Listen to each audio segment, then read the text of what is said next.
back to the Wrestling Rundown. It is my new favorite thing. Your favorite thing already. Talking about the Indies. Absolutely. The Indies are becoming more and more my favorite. I'm enjoying them more and more. I'm glad that I know more wrestlers than I've ever known in my life. And it is all thanks to this man over here who is going to start talking about an interesting AAW update. Yeah, AAW had a breaking news story on their website that they are forming a sister promotion. They're joining up with Jordan Pride's Vanguard Wrestling All-Star Alliance to create AAW Vanguard, which is going to be a complete separate entity from the VWAA and from AAW, and it's going to be running their own 8 shows this year. Oh. And it's going to be the new upcoming talent from that Cleveland Midwest area. So it's a pseudo AWA NXT. That's kind of how I'm feeling it's being explained. We had Jim Lynam, the AAW owner, has said that there are only so many spots in an AAW event that sometimes the newer talent doesn't have enough time to show us what they have. Oh, okay. And this is a great opportunity that will offer more work to more athletes. It's a win-win for everyone. I think that's really cool. So it's like, it gives not only more time to everyone, but it also gives time for, certain people to develop and move up to those main shows, like NXT does. Yeah. And then AAW's talent coordinator, Danny Daniels, who we know from different other promotions that he's been part of, says the independent wrestling scene isn't dead. It's actually quite hungry. Lots of newer guys and girls want to make an impact and only need an opportunity. AAW Vanguard is that opportunity. Very nice. Yeah, so it is confirmed they are going to be working 8 shows throughout the year at the Berwyn, Illinois Eagles Club, and as well as they're going to also take part in AAW's Windy City Classic 11 this year on November 28th, which is their big show every year. So AAW Vanguard will be represented at Windy City Classic 11. Very nice. Also, we also have the news that Uha Nation has come to terms to a deal with WWE. Yeah. Nothing's been signed on paper yet, but Uha Nation has set a date. He's contacted bookers, so we don't know what is going on quite yet. He has sent out information to the bookers that he is no longer accepting bookings past a certain time. So we're thinking this is going to be when his deal goes into effect. I know he is booked in some shows in January. So, we could be seeing a very, very big, athletic, scary guy showing up in WWE at NXT Everything in the near that future. Bobby Lashley should have been. Exactly. That's how I describe him in a nutshell. We do know that Ring of Honor is doing some TV tapings tonight, and they've got some later in the month. Yes. So you have some news about tonight's TV tapings? As of recording, right now it is Saturday, January the 3rd. Right now, as of recording this, they are taping their first set of tapings for the month, which includes the very first round of the Top Prospect Tournament. If you go back to last week's Indy News, you can get a rundown of the first round. So on top of that, they've added a few matches to the already... Well, no, they've set matches, but they don't really have all the participants in them. Yeah. So we've got the Decade is going to be in 6-man tag action. Adam Page has been promoted to a full-fledged member, and they're looking for new young boys to bring into the Decade. Which you can almost guarantee somebody from the Top Prospect Tournament I would not be is surprised. getting pulled out. I would not be surprised, especially since they are on the same show as they're getting a look at all 8 guys. So yeah, it'll be Jimmy Jacobs, BJ Whitmer, and Adam Page versus a unannounced 3-person team. Jay Briscoe will be facing a member of the Kingdom, not Adam Cole. No. It'll be either Matt Taven or Michael Bennett, so we'll have to wait and see who that is.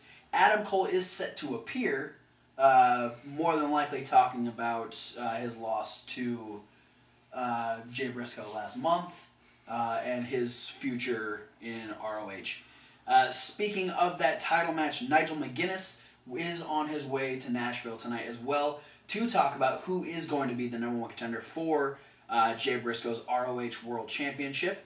It's up to him to decide who gets the next shot. Mm-hmm. And on top of that, he's also talking about the situation with Tommaso Ciampa. Tommaso Ciampa accidentally clotheslined a referee during Final Battle, and he was in that no leniency clause from Nigel McGuinness that if he hit a referee, he would be suspended indefinitely. Yeah. So he's been reinstated, and so now it's up to Nigel McGuinness to determine what his future is, putting policies in place where he needs to abide by them to avoid getting suspended again. But that is the update for tonight's show. At the end of the month, on January 24th, where we'll be getting the semifinals and the finals of the Top Prospect Tournament, they've added a 6-man tag match. This is exciting because we'll be getting the team of Cedric Alexander, Matt Sydal, and ACH taking on the Young Bucks and AJ Styles. Yeah, Bullet Club being represented here. Yes, absolutely. This is going to be, I think, a very, very fast-paced, very fun to watch. Yeah, I mean... 6-man tag. I don't feel like there's very many people I think are a better fit to join up with the Young Bucks in a 6-man situation, more so than AJ Styles. Yeah. I mean, the biggest guy in the match is Cedric Alexander, and he's not that big. No. So, yeah, that should be an exciting match right there. But that is it for the ROH update. We're going to kick it back over to Kevin Hawk. We're going to start talking about some upcoming shows now that we're in the brand new year of 2015. Yeah, we've got 4 new upcoming shows, and I'm going to kind of go back over Pro Wrestling Syndicate's show that's at the end of the month. But this next weekend, on the 9th and the 10th, Evolve/Draggate USA are putting on Evolve 36 and Evolve 37. I think we kind of hit on this last month as well. Yeah. Evolve 36 coming from Ybor City, Florida on the 9th. The newly crowned from last year's November show in China, Johnny Gargano is going to be defending the Open the Freedom Gate Championship against the United Gate champion, Caleb Conley.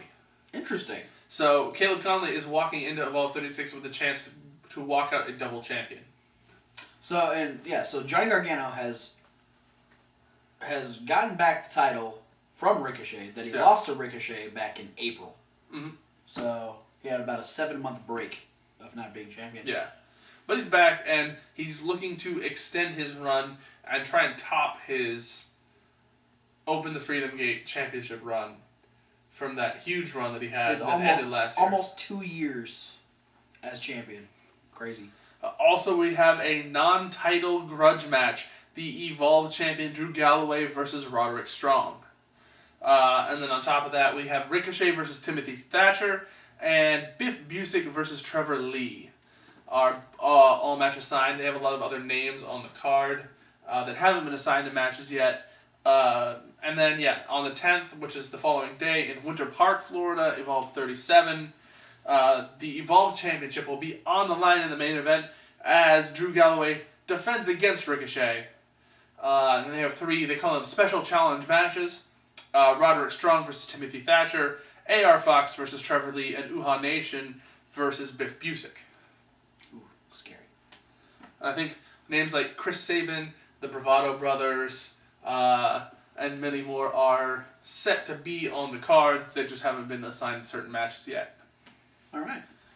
And then on the 23rd, we've got AAW presents Chaos Theory. Ah, yes.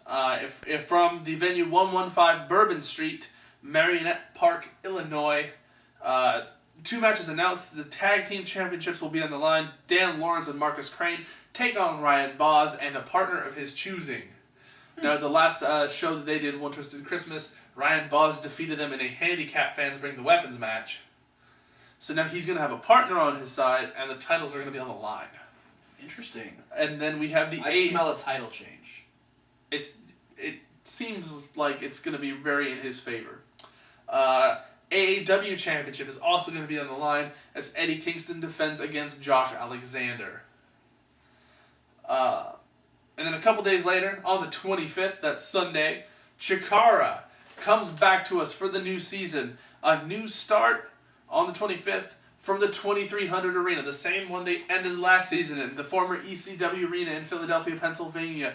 Only one match signed so far, and it is a grand championship match. Icarus defends against his former partner in Fist, Chuck Taylor. And not only that, but they've announced all of their shows through June, I believe. Mm-hmm.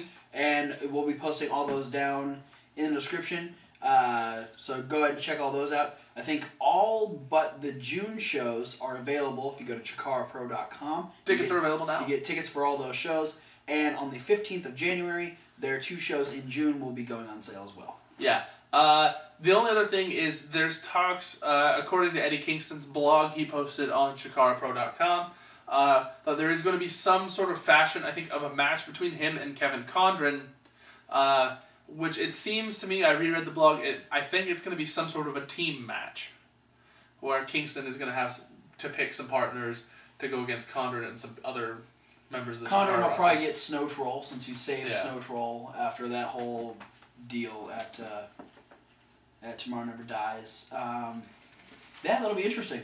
Yeah. And then we have on the 31st, the end of the month, Pro Wrestling Syndicate's Frozen Fallout. Lots of good stuff. There's a 4-way match for the Pro Wrestling Syndicate Championship. Brian Myers versus Kevin Matthews in the barbed wire match.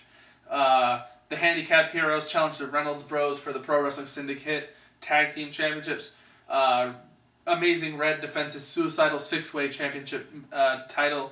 And they have the 30-man Rumble for their pseudo Money in the Bank contract type thing, along with the special attraction match, John Hennigan versus Sabu.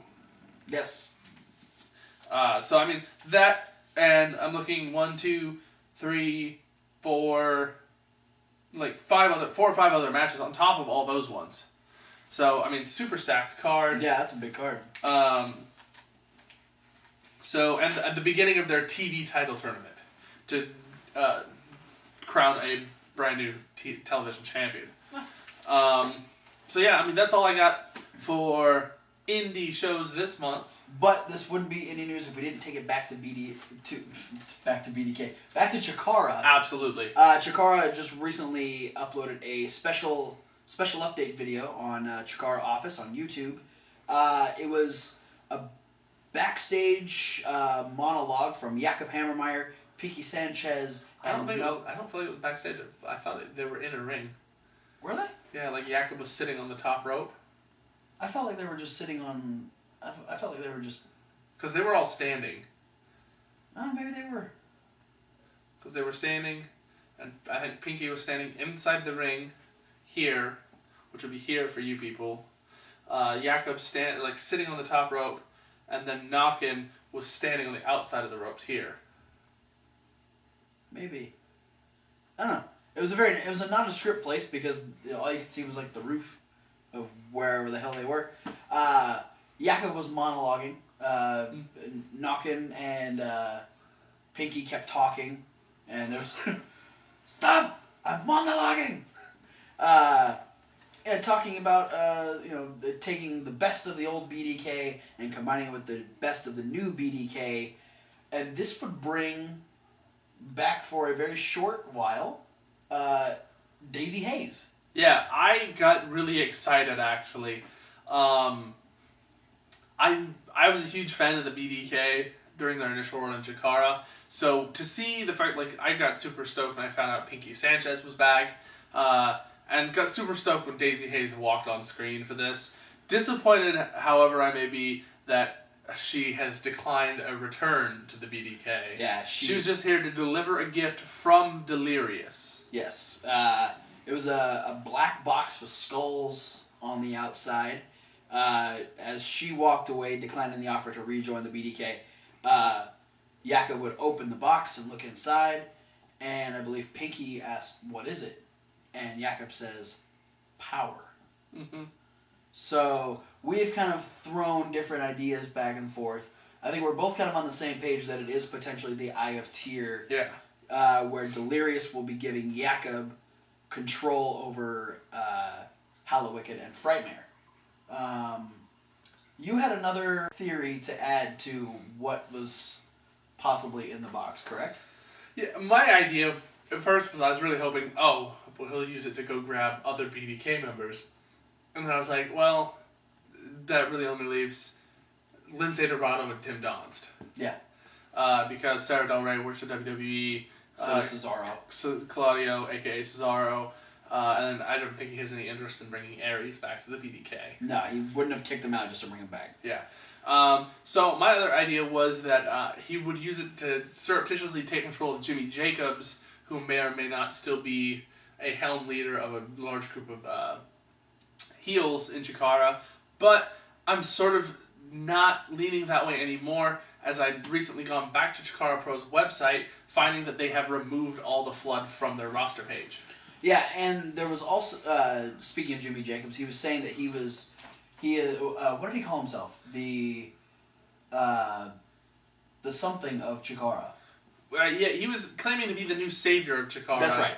For in his blog that was posted the end of December on ChikaraPro.com, that he was the reason why Mike Quackenbush agreed to do the cage match between Icarus and Deucalion, and he was the reason why the Flood didn't try to interfere in the ending segments of the match where Deucalion was vanquished by Icarus.